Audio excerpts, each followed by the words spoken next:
Hello humankind, hope you all are fit and fine. The Phytoplankton Academy welcomes you all. आज हमें पढ़ना है chapter number 7 9th standard science NCERT. Chapter का नाम है motion.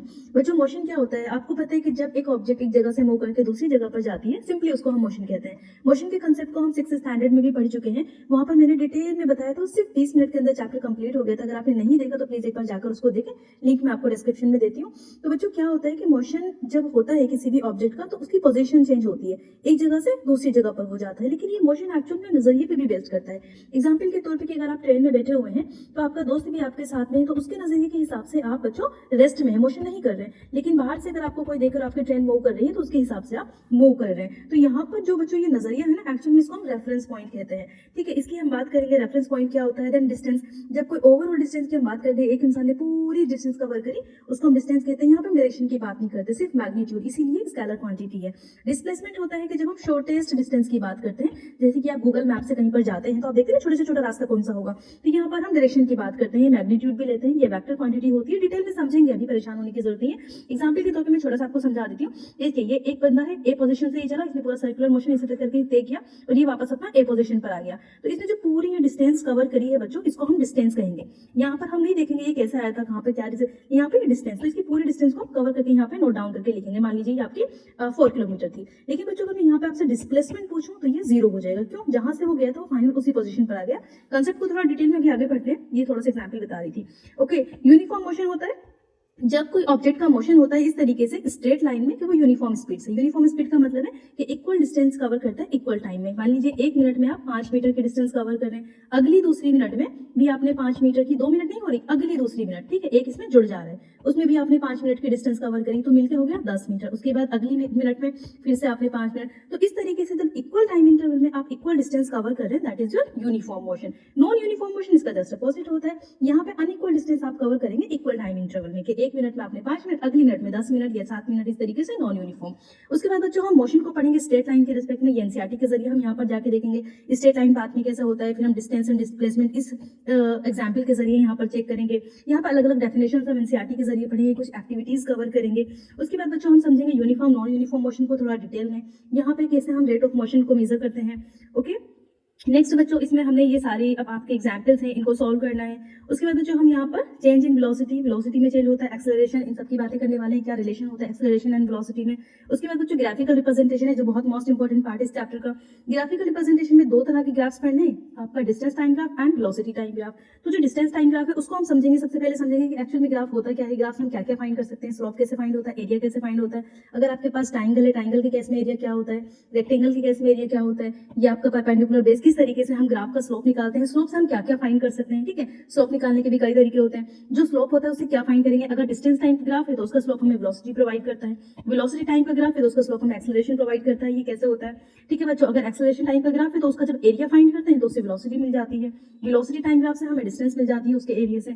यहाँ पे इक्वेशंस मोशंस की जिनमें कुछ ये आपको याद रखना है कि v जो होता है स्मॉल v, उसको हम फाइनल वेलोसिटी कहते हैं। ये initial velocity, acceleration, time, displacement, ये इक्वेशंस है मोशंस की, जहाँ पर v is equal to u plus at, ये आपका इनिशियल वेलोसिटी। तो ये जो रिलेशन है ये एक्चुअल में वेलोसिटी एंड टाइम के बीच में रिलेशन है, इसीलिए हम इसको वेलोसिटी टाइम इक्वेशन कहेंगे। डिस्प्लेसमेंट टाइम इक्वेशन आपके सामने s is equal to ut plus half at square, then displacement velocity equation. उसके बाद बच्चों हमें ग्राफिकल रिप्रेजेंटेशन तो यहाँ पे पढ़नी ही है डिटेल में, जो एनसीईआरटी के जरिए दी गई है, अलग अलग ग्राफ्स को पहचानेंगे। उसके बाद ये जो एग्जाम्पल्स आपके दिए हुए हैं ये सब हमने सॉल्व करने हैं। देन कुछ डिस्टेंस टाइम ग्राफ के जो आपका फाइनल आउट, जब आप समझ लेंगे चीजों को कि क्या क्या ग्राफ्स होते हैं, तो तब हम समझेंगे कि ये जो ग्राफ है आपका डिस्टेंस टाइम ग्राफ, जब ऑब्जेक्ट स्टेशनरी होती है तो तब क्या होता है, स्ट्रेट लाइन होता है, ये आपका पैरेलल हो जाता है टाइम के। डिस्टेंस टाइम ग्राफ जब यूनिफॉर्म मोशन होता है तो क्या किस तरीके से ग्राफ बनता है। उसके बाद नॉन यूनिफॉर्म, यूनिफॉर्म स्पीड, इन सबके रिस्पेक्ट में हमने देखना है कि ग्राफ की क्या पोजीशन होती है। Straight line parallel to X axis कब होगा, यूनिफॉर्म एक्सेलरेशन में क्या होगा, कर्व्ड लाइन कब होती है जब नॉन यूनिफॉर्म एक्सेलरेशन होता है, नॉन यूनिफॉर्म रिटार्डेशन जब ये आपका नीचे की तरफ आपको मिलेगा। ठीक है, उसके बाद बच्चों इक्वेशंस ऑफ मोशंस देखनी है। तो ये बस छोटा सा चैप्टर है, बहुत डिटेल में नहीं है, बहुत आराम से हम अच्छे से इसको समझेंगे। स्टार्ट करते हैं, देन यहाँ पर आकर आपका एंडिंग हो जाती है। यूनिफॉर्म सर्कुलर मोशन के एग्जांपल्स दिए गए हैं कि हमारा मून जो है यूनिफॉर्म सर्कुलर मोशन कर रहा है, अर्थ यूनिफॉर्म सर्कुलर मोशन कर रही है, सैटेलाइट जो सर्कुलर ऑर्बिट में पाथ में रिवॉल्व कर रही है अराउंड द अर्थ, उनका यूनिफॉर्म सर्कुलर मोशन है। जब कोई साइक्लिस्ट सर्कुलर ट्रैक पर ट्रैवल करता है तब उसका स्पीड कांस्टेंट होती है, इसकी वजह से उसका जो सर्कुलर मोशन है वो यूनिफॉर्म होता है। तो बच्चों ये सब कुछ हमने इस चैप्टर में करना है, तो चलिए स्टार्ट करते हैं। And what is written here, yes, everyday life में हम क्या देखते हैं कि जो कुछ ऑब्जेक्ट्स हैं वो रेस्ट में भी होते हैं, मोशन में भी होते हैं। जैसे कि बर्ड्स फ्लाई स्विम, ये सारी फिशेस स्विम कर रही हैं, ब्लड फ्लो करता है हमारी वेंस में, आर्टरीज में। तो ये सब क्या हो रहा है बच्चों, एक्चुअल में यहाँ पे सब में मोशन हो रहा है। तो देखिए मोशन में हमने सबसे पहली चीज क्या देखी कि पोजीशन चेंज हो रही है टाइम के साथ। ठीक है, अब आपने देखा एक बर्ड एक वायर पे बैठी हुई है, किसी ट्री पर बैठी हुई है, दूसरी जगह पर जाकर बैठ जाए, तो टाइम के रिस्पेक्ट में टाइम भी तो चेंज हो जाता है ना बच्चों, उसका पोजीशन भी चेंज हो जाती है। तो यही मोशन है। इसके कुछ इनडायरेक्ट एविडेंस भी है, जैसे कि अगर मैं आपसे बताऊं कि हम मोशन को इन्फर करते हैं, एयर है, एयर को हम ऑब्जर्व करते हैं, क्या हमें दिख रहा है, लेकिन हम डस्ट के जरिए, डस्ट उड़ रही है यानी कि एयर मूव कर रही है। तो इसी तरीके से जब लीव्स का मूवमेंट होता है, ब्रांचेस ट्री की मूव करती है, तो हमें पता चलता है कि हवा चल रही है। तो ये क्या है, ये इनडायरेक्ट एविडेंस है मोशन को इन्फर करने के। उसके बाद कुछ और फिनोमिना है कि सनराइज होता है, सनसेट होता है, तो हमें पता है कि अर्थ रिवॉल्व हो रही है। ठीक है, हमारे सीजन चेंज होते हैं, तब हमें पता चलता है कि मोशन हो रहा है, अर्थ में रिवॉल्व हो रही है। तो बच्चों यहाँ पे हम पढ़ेंगे कि एक object may appear to be moving for one person and stationary for some other person. जैसे मैंने आपको ट्रेन वाला एग्जांपल दिया कि जब एक ऑब्जेक्ट मोशन में हो भी सकती है, एक पर्सन के लिए वो मोशन में होगी और किसी दूसरे पर्सन के लिए वो स्टेशनरी भी हो सकती है। ये डिपेंड्स करता है। जैसे कि यहाँ पे इन्होंने एग्जाम्पल दिया है मूविंग बस का, कि रोड साइड ट्री आपको जब आप बस के अंदर बैठे होते हैं तो आपको ट्री क्या लगता है कि जैसे ट्री मूव कर रहे हैं, हालांकि मूव आप करते होते हैं। तो ये डिपेंड्स करता है कि आप कैसे देख रहे हैं। ठीक है, तो बच्चों ज्यादातर मोशन जो होते हैं वो एक्चुअल में कॉम्प्लेक्स होते हैं। हमने यहाँ पे क्या पढ़ना है, स्ट्रेट लाइन मोशन की बात भी की थी हमने, लास्ट चैप्टर में भी की थी 6th स्टैंडर्ड में, उसको आप एक बार देखिएगा तो उससे आपको समझ में आएगा। सर्कुलर पाथ का मोशन, रोटेटरी मोशन, वाइब्रेशन, ये भी एक तरह का मोशन होता है। इस तरह के कॉम्बिनेशन अगर हम सबको कॉम्बिनेशन करते हैं तो उन टाइप का मोशन भी हमें मिलेगा। लेकिन बच्चों इस चैप्टर में हमने क्या करना है, सिंपल इक्वेशंस पढ़नी है, हमने सिंपल ग्राफ्स पढ़ने हैं, स्ट्रेट लाइन मोशन के बारे में जनरली हम बात करेंगे, और थोड़ा सा हम लास्ट में सर्कुलर मोशन को डिस्क्राइब करेंगे। जैसे मैंने अभी लास्ट पेज में आपको बताया था कि एक हैमर किस तरीके से एथलीट को रिवॉल्व कराता है, जो हमारी अर्थ किस तरीके से रिवॉल्व कर रही है अराउंड द सन। तो ये सारे मोशन सर्कुलर मोशंस भी हम यहाँ पर पढ़ेंगे। तो चलिए सबसे पहले स्टार्ट करते हैं फर्स्ट एक्टिविटी से। हम अपने चैप्टर में सारी एक्टिविटी करने की कोशिश करेंगे। तो यहाँ पे क्या है कि discuss whether the walls of your classrooms are at rest और इन मोशन। तो बच्चों आपको ये डिस्कस करना है अपने क्लासमेट से कि हमारी जो क्लास के अंदर ये वॉल लगी हुई है, ये मोशन में है या रेस्ट में।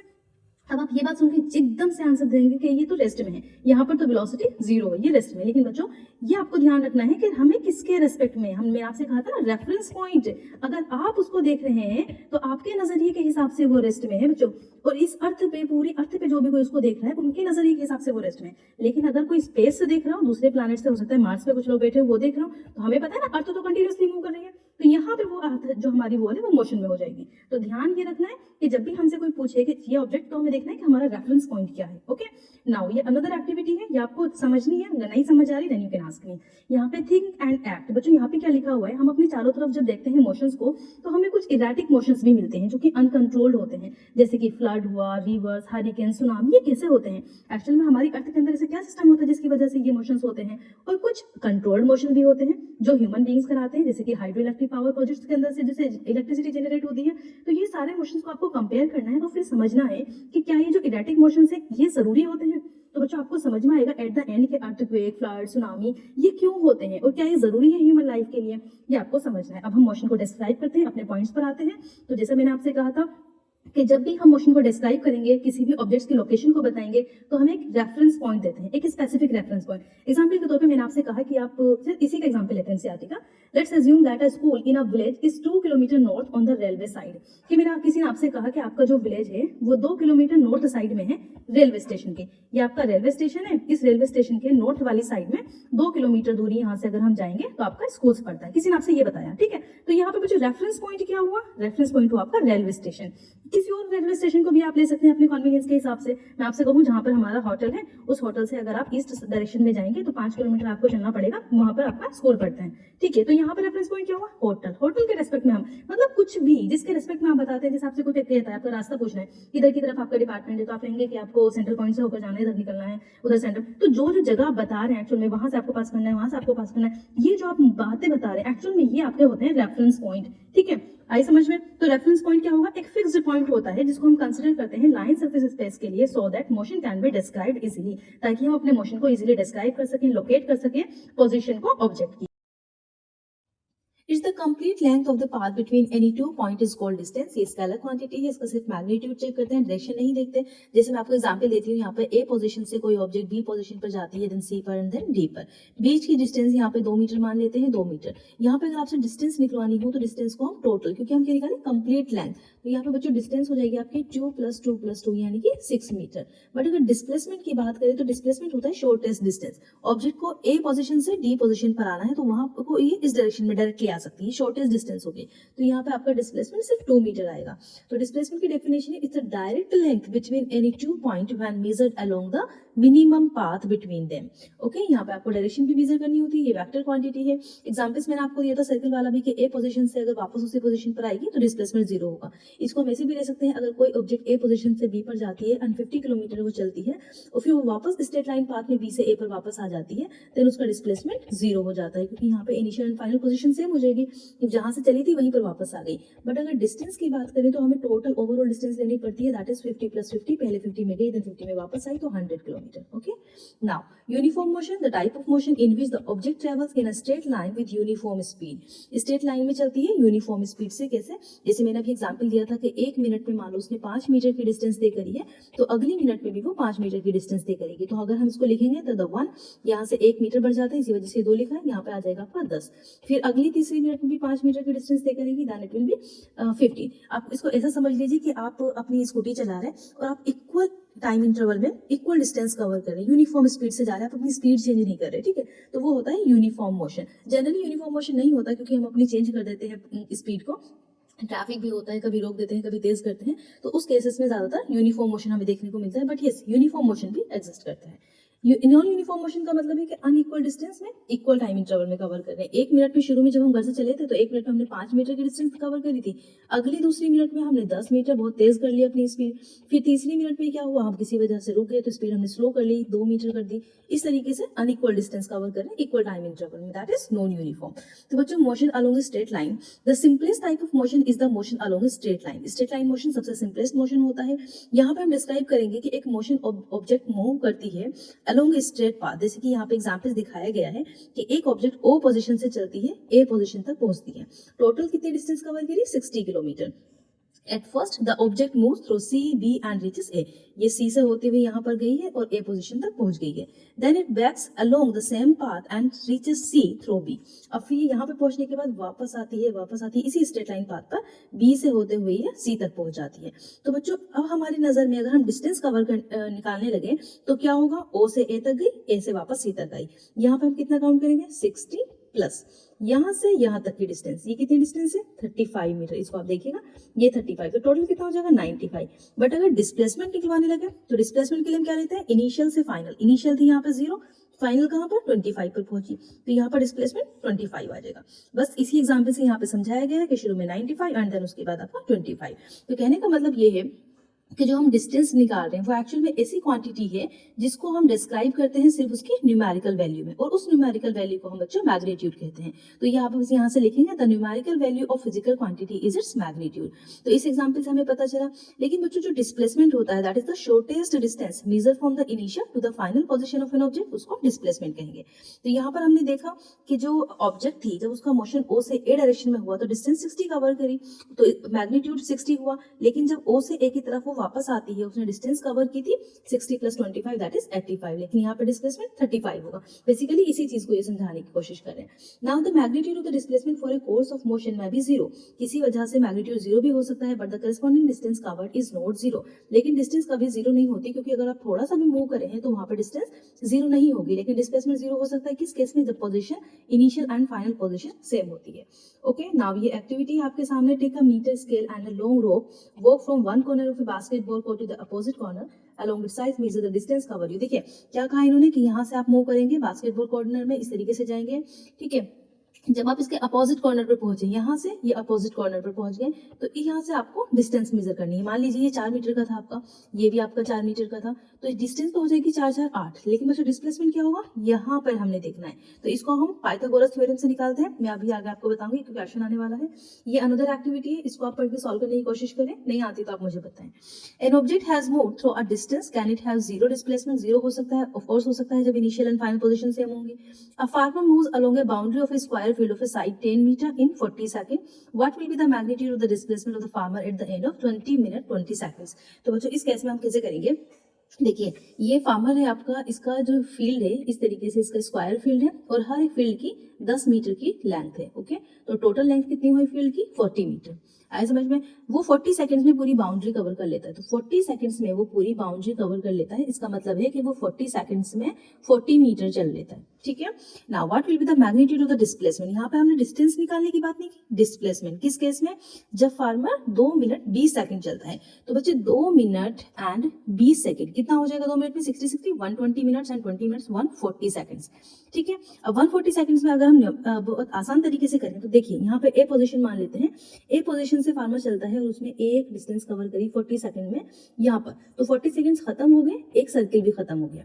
दोबारा 40 सेकंड्स खत्म हो गए, दूसरा सर्किल खत्म हो गया। देन तीसरी बार 40 सेकंड्स खत्म हुआ, तीसरा सर्किल खत्म हुआ। अब कितनी सेकंड्स उसके पास बचती है, 20 सेकंड्स बचती है। अब जब वो 20 सेकंड्स में चलना शुरू करेगा तो आधी पोजीशन पे पहुंचेगा ना, क्योंकि 40 में कंप्लीट कर रहा है, तो 20 में आधी पे पहुंचेगा, तो यहाँ तक वो पहुंचेगा। इस केस में वो पहुंच जाता है मान लीजिए बी पोजीशन पर। हमें डिस्प्लेसमेंट शॉर्टेस्ट लेंथ को हम डिस्प्लेसमेंट कहते हैं, तो ए पोजीशन से बी पोजीशन तक हमें डिस्प्लेसमेंट निकालना है बेसिकली। तो यहाँ पे हमें ये वाली लेंथ निकालनी है। ओके, नाउ इसको हम पाइथागोरस थ्योरम से निकालते हैं। यहाँ पे हम ए बी का स्क्वायर इज इक्वल टू, इस डिस्टेंस को हम यहाँ पे ओ मान लेते हैं, तो ए ओ का whole square plus O B का होल स्क्वायर, ये भी ए बी का होल स्क्वायर होता है। तो यहाँ पे आपके सामने ए बी का होल स्क्वायर इक्वल टू हो जाएगा ए ओ 10 का होल स्क्वायर प्लस 10 का स्क्वायर, नाउ 100 प्लस 100, यहाँ पे हम लिखेंगे ए बी, इसको कर देंगे अंडर रूट 200, ये आपका हो जाएगा 100 लग ले देते इसका, चलिए ये हो जाएगा 10 रूट 2। ठीक है, तो इस तरीके से आपने आंसर निकालना है। अगर आपको ये नहीं समझ में आ रहा तो आप फिर से एक बार मुझे बोले, मैं इसको दोबारा समझा दूंगी। ठीक है, नाउ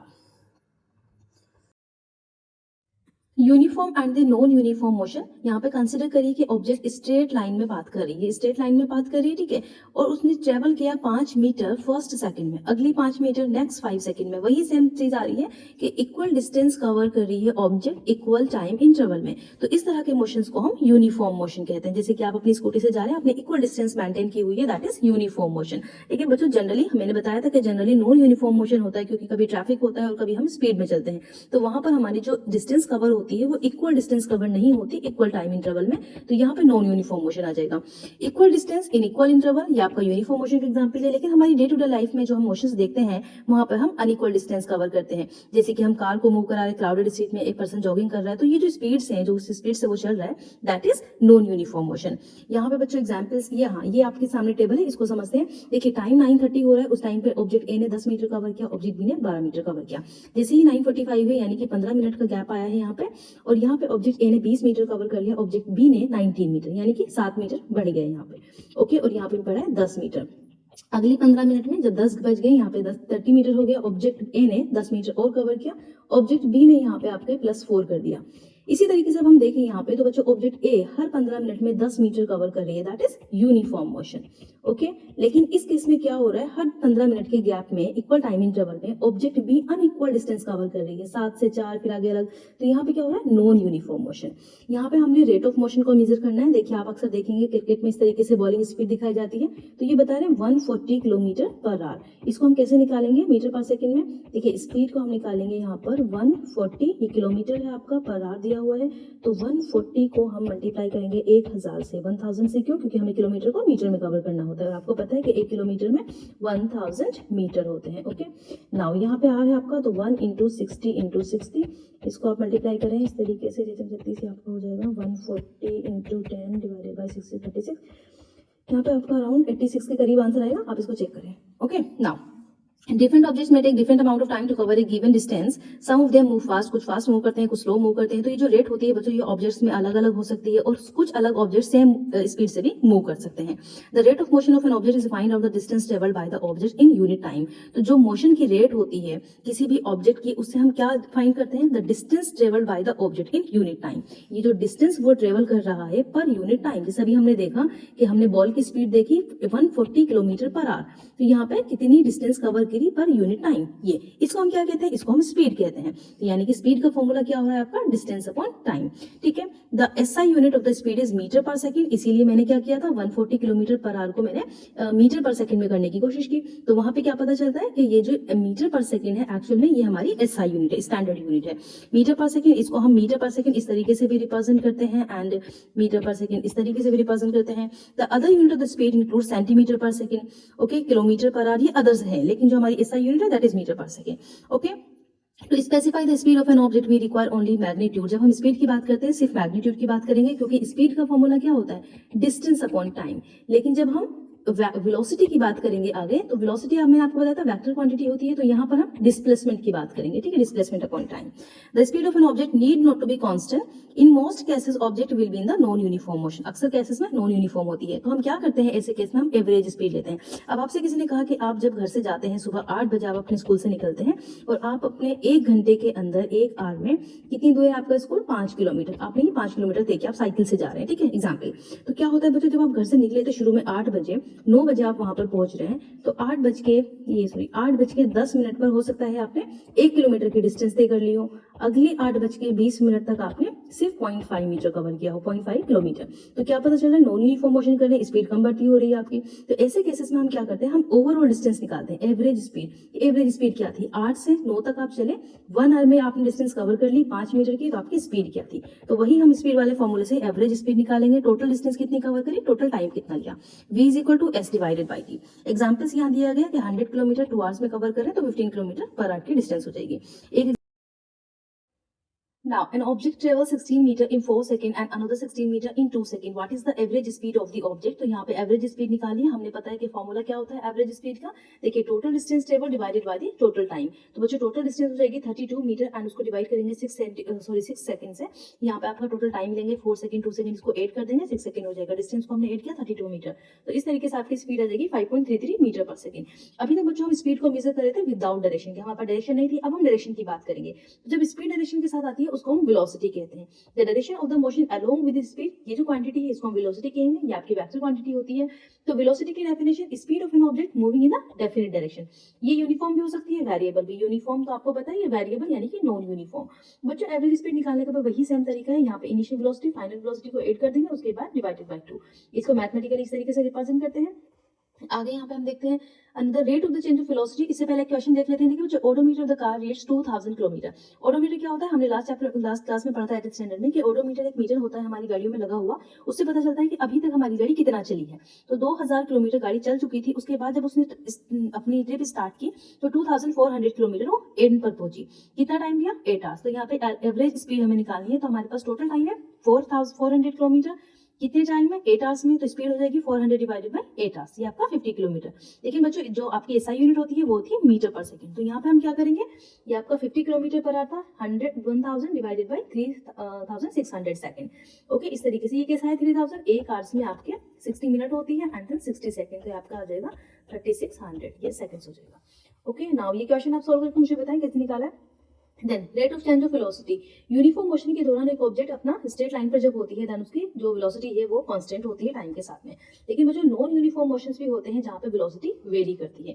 यहाँ पे हम देखेंगे, but to answer such the question we have to introduce another physical quantity that is called acceleration. अब हम कैसे बताएंगे कि वेलोसिटी जो है, देखिए अभी तक तुम समझ रहे हैं कि वेलोसिटी आपकी यूनिफॉर्म मोशन में चल रही, इक्वल इंटरवल इक्वल टाइम में, लेकिन वो भी स्पीड की तरह। लेकिन यहाँ पर बात आ रही है कि वेलोसिटी नॉन यूनिफॉर्म कब होती है, उसकी स्पीड बढ़ती और घटती कब है। एक कार है आपकी सीधी चल रही नॉन यूनिफॉर्म मोशन में, लेकिन बच्चों स्पीड कब बढ़ती है, इसको स्पीड को बढ़ाने के लिए हमें समझाना होगा एक्सेलरेशन को। एक्सेलरेशन एक्चुअल में क्या होता है, change in velocity divided by time taken. तो change in velocity per unit time को हम एक्सेलरेशन कहते हैं। कहने का मतलब ये है कि जब आप यूनिफॉर्म स्पीड से अपनी गाड़ी चला रहे थे लेकिन आपको स्पीड बढ़ाने की जरूरत पड़ी, तो जिस मोमेंट पर आपको स्पीड बढ़ाने की जरूरत पड़ी वहां पे रेस्पॉन्सिबल होता है एक्सेलरेशन। एक्सेलरेशन की वजह से ही हमारी स्पीड घटती है बढ़ती है। जब बढ़ती है तो हम इसको एक्सेलरेशन बढ़ जाता है, और जब घटती है तो एक्सेलरेशन घट जाता है, जिसको हम डी एक्सेलरेशन या फिर रिटार्डेशन कहते हैं। तो यहाँ पे एक्सेलरेशन का फॉर्मूला होगा a is equal to v minus u divided by t. इसको आप ऐसे भी निकाल सकते हैं, v is equal to u plus a t. ये आपकी काइनेमेटिक्स होती है, आगे हम इक्वेशंस पढ़ेंगे, इक्वेशंस ऑफ मोशन। तो यहाँ पे आपका हो जाएगा v minus u is equal to at and a is equal to v minus u divided by t.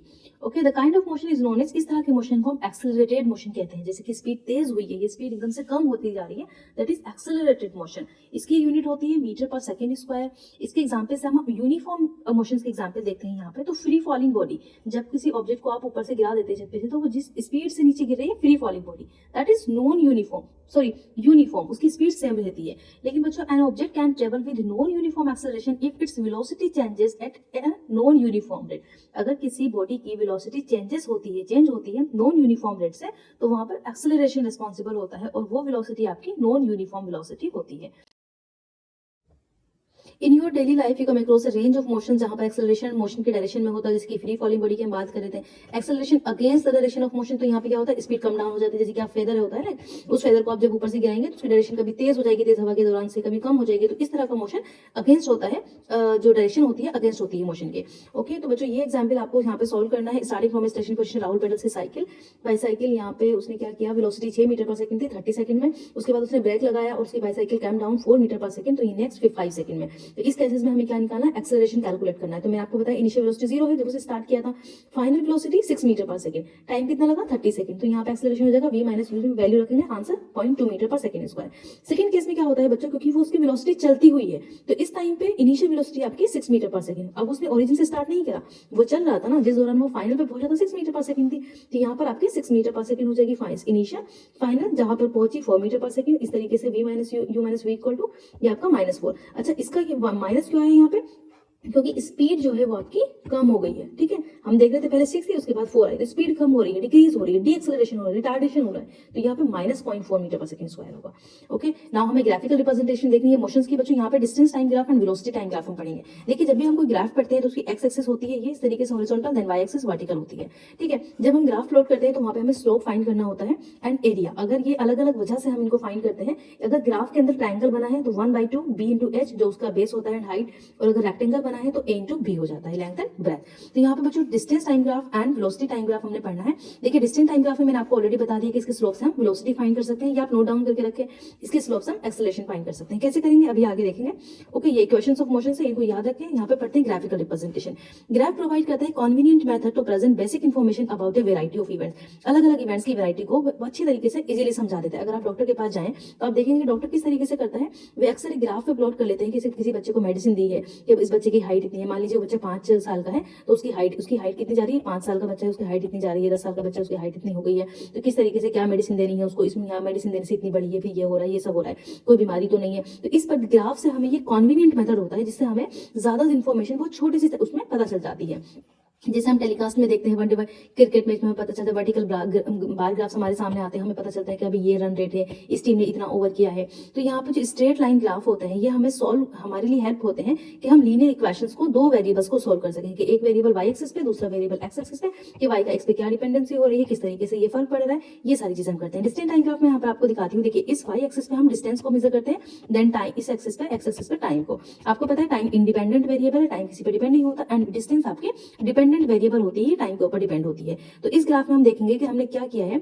यहाँ पे हम यहाँ पे स्केल करते हैं. देखो बच्चों, जब भी ग्राफ करना होता है हमने स्केल कर लेते हैं. आपके पास ग्राफ पेपर तो छोटा होगा, लेकिन आपको टाइम लिखना है यहाँ पे मिनट में. तो यहाँ पे 20 मिनट का टाइम, ये आपको अगर आप एक ब्लॉक को यहाँ पे जो 1 सेंटीमीटर का होता है, अगर आप इसको एक एक मान के चलेंगे तो आपको 20 यहाँ पर आ गया, इस पोजीशन पर 20 पहुंचेगा. लेकिन हमने कम टाइम में कम डिस्टेंस में बनाना है, तो हम इस डिस्टेंस को, या इन्होंने कितनी लिया 1 2 3 4 5 6 7 8 9 10, इन्होंने क्या किया है, ये जो 10 ब्लॉक थे यानी कि 10 सेंटीमीटर इन्होंने 20 मिनट के बराबर मान लिया है. ये सिर्फ माना है. यहाँ पे हम हर एक ग्राफ में ऐसा करते हैं.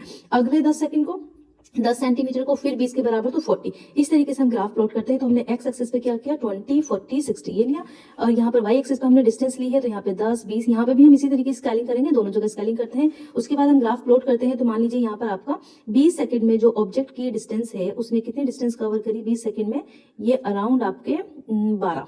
ठीक है, फिर 40 सेकंड में जब वो पहुंचा है तो कितनी डिस्टेंस कवर करी है उसने, 21 22 23 24 40. तो बच्चों यहाँ से क्या पता चल रहा है हमें कि उसने डबल डिस्टेंस कवर कर रहा है इक्वल इंटरवल ऑफ टाइम में. मतलब इक्वल डिस्टेंस कवर हो रही है, यहाँ पे भी इक्वल डिस्टेंस कवर हो रही है, यहाँ पे भी इक्वल डिस्टेंस कवर हो रही है, यहाँ पे भी इक्वल डिस्टेंस कवर हो रही है. तो इस तरह का मोशन जो होता है वो यूनिफॉर्म मोशन होता है, यूनिफॉर्म स्पीड से चल रहा है, इक्वल डिस्टेंस कवर कर रहा है इक्वल टाइम इंटरवल में. तो इस ग्राफ से आप इन्फर कर सकते हैं कि यहाँ पर जो डिस्टेंस टाइम ग्राफ है, यहाँ पे ऑब्जेक्ट मूव कर रही है यूनिफॉर्म स्पीड से.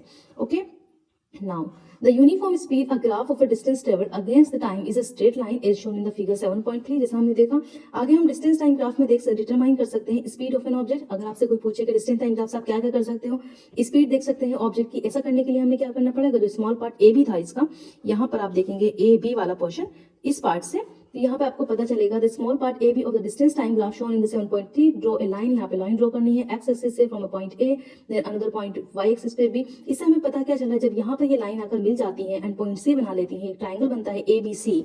ये देखिए ए बी एंड सी इस ट्राइंगल से। Now on the graph A C denotes the time interval, ये ए सी क्या डिनोट्स कर रहा है, टाइम इंटरवल। ये फाइनल पोजीशन थी, ये आपकी इनिशियल पोजीशन थी। Y D C response distance, यहाँ पे बी एंड सी, ये बी एंड सी ये क्या रिस्पॉन्स करता है, S2 minus S1।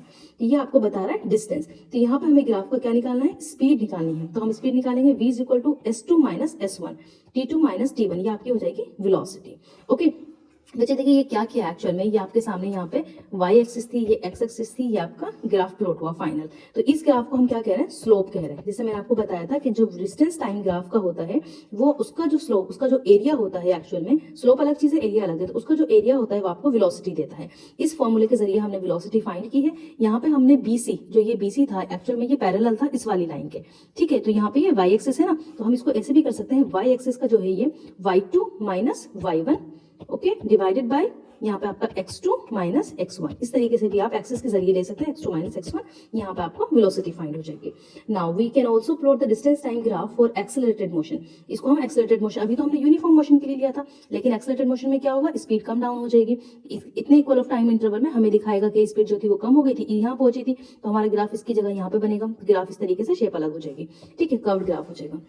Now time and distance यहाँ पे दिया गया है 2 सेकंड, 0, 2, 4, ये इक्वल टाइम इंटरवल कवर कर रहा है टाइम मीटर में। एक के बाद 4, 4, 9, 6, ये मतलब अलग अलग डिस्टेंस। तो यहाँ से क्या पता चल रहा है, नॉन यूनिफॉर्म मोशन। यहाँ पे इसको ग्राफ को प्लॉट करेंगे, डिस्टेंस टाइम ग्राफ, फिर से डिस्टेंस ली, यहाँ पे टाइम लिया हमने, यहाँ पे कार मूव करिए, देखिए 0 पोजिशन पर 0 डिस्टेंस थी 0 मीटर पर, ठीक है। उसके बाद जब 2 सेकंड आगे चलते हैं तो 1 मीटर कवर किया, ये 2 सेकंड चला, इसने यहाँ पर 1 मीटर कवर किया। यहाँ पर आगे 4 सेकंड में अगली 4 मिनट, तो यहाँ पे 4 सेकंड पर पहुंचा, फिर इन्होंने यहाँ पे 4 मिनट। देखिए बच्चे इस ग्राफ के अंदर क्या हो रहा है, यहाँ पर जो हमारी स्केलिंग है एक्स एक्सिस पर, वो 1 सेंटीमीटर का जो ब्लॉक है होता है ये, इसको हमने 1 सेकंड माना हुआ है, ठीक है। पिछले ग्राफ में हमने कुछ और किया था, यहाँ पर हमने अगले 1 सेकंड में 1 सेंटीमीटर में हमने 1 सेंटीमीटर ही माना हुआ है। तो ये हमें करना पड़ेगा क्योंकि हमारे पास डेटा जो है बहुत स्मॉल है। ओके, तो इससे हमें क्या पता चला है, जो non uniform non linear variation होती है distance travel by time graph, and इस तरह का ये जो ग्राफ आपको शो कर रहा है नॉन यूनिफॉर्म स्पीड। आगे हम वेलोसिटी टाइम ग्राफ देखेंगे, यहाँ पे वेलोसिटी है, देन ये टाइम। वेलोसिटी टाइम ग्राफ में यहाँ पे वेलोसिटी 1 मीटर पर second, sorry 1 hours, 2 hours, 3 hours, 4 hours, इसी तरीके से हमने स्केलिंग करनी है। हर बार आपको ध्यान रखना है, अपने कन्वीनियंस के लिए आपको स्केलिंग करनी है। देन आगे हम वेलोसिटी को यहाँ पे लिखेंगे 10 मीटर पर सेकंड, सो यहाँ पे किलोमीटर पर आवर दिया हुआ है, 20 किलोमीटर पर आवर, 30 किलोमीटर, इस तरीके से इन्होंने दिया है। अब यहाँ से क्या पता चल रहा है इस ग्राफ से कि जो ऑब्जेक्ट है, जो कार है आपकी, उसकी जो स्पीड है वो 40 मीटर पर सेकंड की स्पीड है, ठीक है। तो पोजीशन ए पर भी A centimetre, sorry A 1 hour में भी, अगले दूसरी आवर में भी, तीसरी आवर में भी, यहाँ तक कि 4 आवर्स तक जब वो पहुंची उसकी स्पीड सेम ही रही है, 40 किलोमीटर पर आवर, वो चेंज नहीं हो रही है। तो ऐसे केसेस में क्या होता है, यूनिफॉर्म मोशन होता है कार का। Okay, it is represented, x axis पे हमने रिप्रेजेंट किया, ऑब्जेक्ट मूव कर रही है यूनिफॉर्म वेलोसिटी से, तो height of its velocity time graph will not change. तो यहाँ पे क्या हो रहा है, क्योंकि इसकी हाइट इसलिए चेंज नहीं होगी ना, क्योंकि हाइट तो जब चेंज होती है जब उसकी स्पीड बढ़ती या फिर कम होती, तो यहाँ पे हाइट चेंज होती, लेकिन स्पीड सेम है तो हाइट चेंज नहीं होगी। तो क्या आपको ध्यान रखना है कि वेलोसिटी टाइम ग्राफ में जब यूनिफॉर्म मोशन से होता है उस टाइम पर ग्राफ की हाइट चेंज नहीं होती। अब इसका जो एरिया है बच्चों, ABC एंड D, ये जो एरिया है आपका ACDB या ABCBDC, ये जो एरिया है इस ग्राफ का एरिया, अब आपको दिख रहा है ये रेक्टेंगल बना हुआ है। जब हम रेक्टेंगल का एरिया निकालते हैं तो हम उसकी ये दोनों साइड को मल्टीप्लाई कर देते हैं। मान लीजिए A साइड है, ये B साइड है, तो यहाँ पर हम जब एरिया निकालते हैं तो A इंटू B कर देते हैं। अब आपको ये ध्यान रखना है कि इसका एरिया हमें देता क्या है, ठीक है। Now the area enclosed by the velocity time graph and the time axis will equal to the magnitude of the displacement। इस एरिया से हमने मिल जाता है डिस्प्लेसमेंट। वो कैसे, कि देखिए हम यहाँ पे यूनिट से मल्टीप्लाई कर रहे हैं, यहाँ पे किलोमीटर पर आवर वाली यूनिट को हम यहाँ पे टाइम हो जाएगा आपका, तो टाइम से टाइम कैंसिल होकर आपके पास सिर्फ किलोमीटर बनेगा। तो ये जो एरिया आपको दे रहा है बच्चों, ये आपको दे रहा है डिस्प्लेसमेंट। ओके, नाउ तो यहाँ पे हमने यही सेम एरिया निकाला, यहाँ पे 40 kilometre, T2 minus T1, then इस तरीके से आपके सामने ABDC के जो शेडेड एरिया इन्होंने दिया है ये वाला, इसको हम निकाल रहे हैं दोनों इसकी लेंथ को। यहाँ पे 40 था, देन यहाँ पे आपका ये हो गया 4 माइनस 1 को आप करेंगे 3, इस तरीके से आप इसका एरिया, सॉरी इनको मल्टीप्लाई करना है ना, 4 इंटू 3, तो 4 3 12 120।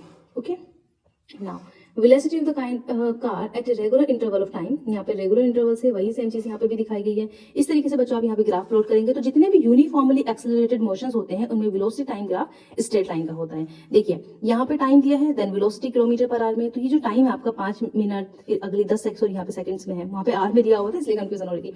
यहाँ पे सेकंड्स में है 5, 10, 15, 20, ये सेकंड्स में दिया है। देन यहाँ पे उन्होंने किलोमीटर पर आवर में वेलोसिटी दी है 10, 20, 30। तो यहाँ पे क्या पता चल रहा है, देखिए 5 सेकंड्स में उसने 10 किलोमीटर तय किया, अगली 10 सेकंड्स में इससे 10 से 20 से थोड़ा सा कम, ठीक है यहाँ पे। उसके बाद 15 सेकंड्स में वो पहुंचा यहाँ पर, ठीक है। देन 20 सेकंड्स में पहुंचा है इस पोजीशन पर। तो इस ग्राफ से हम यहाँ पे प्लॉट करेंगे, स्ट्रेट लाइन ग्राफ आपका आ जाएगा। देन इसको अगर हम इस तरीके से ड्रॉ करें तो ये आपका हो जाएगा, ये जो स्ट्रेट लाइन पाथ आपको दिखा रहा है वेलोसिटी टाइम ग्राफ में, that is your uniform acceleration. बच्चों नॉन यूनिफॉर्म का जैसे हम ग्राफ देख लेते हैं, ठीक है। यहाँ पर ये रिटार्डेशन का ग्राफ होता है। यहाँ पर रिटार्डेशन जब स्पीड आपकी स्लो डाउन हो रही है, स्टार्टिंग में आपकी 20 किलोमीटर थी, उसके बाद कम हुई टाइम के रेस्पेक्ट में। देन यहाँ पर ये आपका नॉन यूनिफॉर्म एक्सेलरेशन, जब कभी बढ़ जाती, कभी घट जाती, कभी बढ़ जाती, कभी घट, तो यहाँ पे स्पीड जो है वेलोसिटी वो कम होती जा रही है, स्पीड कम हो जा रही है, यहाँ पे बढ़ रही है, घट रही है, बढ़ रही है, घट रही है, इस तरीके का। तो ये दोनों आपके नॉन यूनिफॉर्म एक्सेलरेशन की कैटेगरी में आएंगे। उसके बाद बच्चों ये आपके सामने डिस्टेंस टाइम ग्राफ के कुछ एग्जाम्पल्स हैं कि जब डिस्टेंस टाइम ग्राफ हमें स्टेशनरी बॉडी होती है तो इस तरीके का हमें प्लॉट करते हैं। और यहाँ पे जब यूनिफॉर्म मोशन होता है, दैन नॉन यूनिफॉर्म मोशन के केस में स्पीड अगर बढ़ रही है तो स्पीड बढ़ रही है तो इस तरीके से बढ़ेगा, स्पीड घट रही है तो ये इस तरीके से डाउन हो जाता है स्लोप। वेलोसिटी टाइम ग्राफ को हम इस तरीके से प्लॉट करते हैं, जब स्ट्रेट लाइन जब आता है पैरेलल होता है, एक्स एक्सिस के पैरेलल होता है यहाँ पे, जब हमारी स्पीड कांस्टेंट होती है। जब स्पीड यूनिफॉर्म एक्सेलरेशन करती है तो इस तरीके से सीधा ग्राफ जाता है। जब स्पीड बढ़ती है लेकिन नॉन यूनिफॉर्म तरीके से तो कर्व्ड लाइन ऊपर की तरफ, और जब स्पीड कम होती है लेकिन होता है नॉन यूनिफॉर्म तो इस तरीके से कर्व्ड लाइन नीचे की तरफ। बच्चों ये इक्वेशंस ऑफ मोशन से v = u + at, s = ut + ½ at², 2a = v² - 2a² u²। ये आपने करना है, ये क्वेश्चंस आपके सामने है, यू हैव बीन गिवन। यहाँ पे जो इनिशियल वेलोसिटी है, एक car starting from the rest से स्टार्ट कर रही है तो वेलोसिटी 0 होगी। वेलो कहाँ तक अटेन करी उसने, 72 किलोमीटर, 72 किलोमीटर, कितनी देर में, 20 मीटर पर सेकंड में। अच्छा इसको इन्होंने क्या किया, 72 किलोमीटर को इन्होंने मीटर पर सेकंड में कर लिया। उसी तरीके से 72 × 1000 divided by 3600 is equal, okay. इसको आप 5/18 करके भी कर सकते हैं। देन यहाँ पे h = v - u/t, इस तरीके से 1/15 मीटर पर सेकंड स्क्वायर आपका आंसर हो जाएगा। नेक्स्ट केस में आपने क्या निकालना है, यहाँ पे डिस्प्लेसमेंट निकलवाया है तो ये सारी वैल्यूज पुट करेंगे, डिस्प्लेसमेंट निकालेंगे। ये बच्चों जो क्वेश्चन है बहुत ईजी क्वेश्चन है एनसीईआरटी में। अगर आपको ये फिर भी नहीं समझ में आ रहा है तो आप मुझे क्वेश्चन का नंबर लिखिए कि ये वाला एग्जाम्पल 7.6 नहीं समझ में आ रहा है, उसको मैं फिर से आपको दोबारा से समझा दूंगी, ओके। तो बच्चों यूनिफॉर्म सर्कुलर मोशन क्या होता है, देखिए यूनिफॉर्म की बात हो रही है तो आपको पता होना चाहिए सेम स्पीड रहेगी, लेकिन जब सर्कुलर मोशन की बात हो रही है तो यानी कि पूरा एक पाथ कवर कर रहा है, ठीक है। तो देखिए ए वाले पोजीशन पर चल के बी से सी यूनिफॉर्म स्पीड में चल रहा है। यहाँ पर हेक्सागोनल ट्रैक बताया हुआ है, ए पोजीशन से चला, बी में इक्वल स्पीड इक्वल टाइम, तो इस तरीके से आपकी डिस्टेंस कवर होगी। देन यहाँ पे ए से चल के ये इस तरीके से डायरेक्शन चेंज हो रही है लेकिन uniform motion, equal distance cover हो रही है, सर्कुलर ट्रैक। तो ये सारे आपके यूनिफॉर्म सर्कुलर मोशंस के एग्जांपल्स हैं। इनके मैं आपको एग्जांपल्स अभी दिखाऊंगी। अगर हमें निकालना होता है किसी भी सर्कल का, जब हम ये निकालते हैं वेलोसिटी निकालते हैं तो हम उसकी पहले सर्कमफेरेंस लेंगे। जो सर्कमफेरेंस होती है, जैसे ये आपका सर्किल है तो यहाँ से यहाँ तक आपका डी जो होता है ये आपका डायमीटर होता है। तो डी को जब हम डिवाइडेड बाई 2 करते हैं that will be your radius, okay. तो यहाँ पे सर्कमफेरेंस हो जाती है 2πr। उसके बाद हम एरिया निकालते हैं। तो जैसे कि एक एथलीट क्या करता है, t सेकंड्स लेता है एक राउंड कवर करने में। एक राउंड यहाँ से एथलीट ये कुछ घुमा रहा है इसी तरीके से, तो एक राउंड कवर करने में वो कितना टाइम ले रहा है, seconds. Circular path radius r पे, तो इस तरह की मतलब इन्होंने एक आइडियल कंडीशन बताई है कि ये आइडियल कंडीशन अगर होती है तो वहां पे जब हम वेलोसिटी निकालते हैं that is 2πr divided by t। अगर यहाँ पे टाइम बढ़ जाता है या फिर ये उसकी जो इन्होंने रेडियस दी है वो 1 से ज्यादा होती है तो फिर उस केसेस में हमें उसको वैल्यू पुट करनी पड़ेगी। बस इसी वजह से आपको क्वेश्चन सोल्व करने हैं। तो यहाँ पे बच्चों एक एग्जाम्पल दिखाया गया है कि एक stone describing a circular path with a velocity of constant magnitude। ये आदमी क्या कर रहा है, इसके हाथ में जो ये स्टोन है इसको इस तरीके से घुमा रही है। तो यहाँ पे क्या हो रहा है बच्चों, ये जो मोशन हो रहा है ये यूनिफॉर्म मोशन हो रहा है, सेम स्पीड से घूम रही है। और ऐसे केसेस में क्या होता है, जब ये ऑब्जेक्ट होती है ना, ये जब इसको चीज छट जाती है, यहाँ से कट हो जाता है तो ये स्ट्रेट पाथ में फ्लो करती है, ठीक है, स्ट्रेट पाथ में जाती है। तो यहाँ पे हमारे सामने कुछ एग्जाम्पल्स हैं।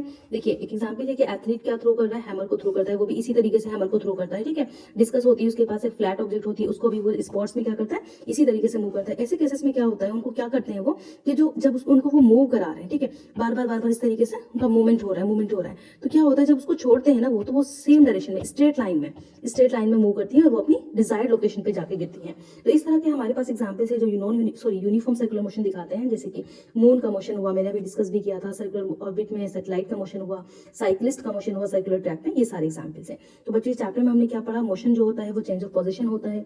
इसको हम डिस्क्राइब करते हैं कि डिस्टेंस मूव हुई है या फिर डिस्प्लेसमेंट। उसके बाद मोशन ऑब्जेक्ट का यूनिफॉर्म हो सकता है, नॉन यूनिफॉर्म हो सकता है, डिपेंड्स करता है कि उसकी वेलोसिटी कांस्टेंट है या फिर चेंज हो रही है। जो स्पीड होती है ऑब्जेक्ट की वो डिस्टेंस कवर करती है पर unit time, and velocity is the displacement पर unit time. Acceleration of an object is the change in the velocity per unit time. यहाँ पर आपको uniform and non uniform motions के ग्राफ दिखा दिए गए हैं, वो मैंने आपको अलग से अच्छे से बना के भी दे दिया आपके नोट्स के तरीके से, ये आपके मोशंस की इक्वेशंस है। तो ये था इस चैप्टर में। If you have any query you can ask.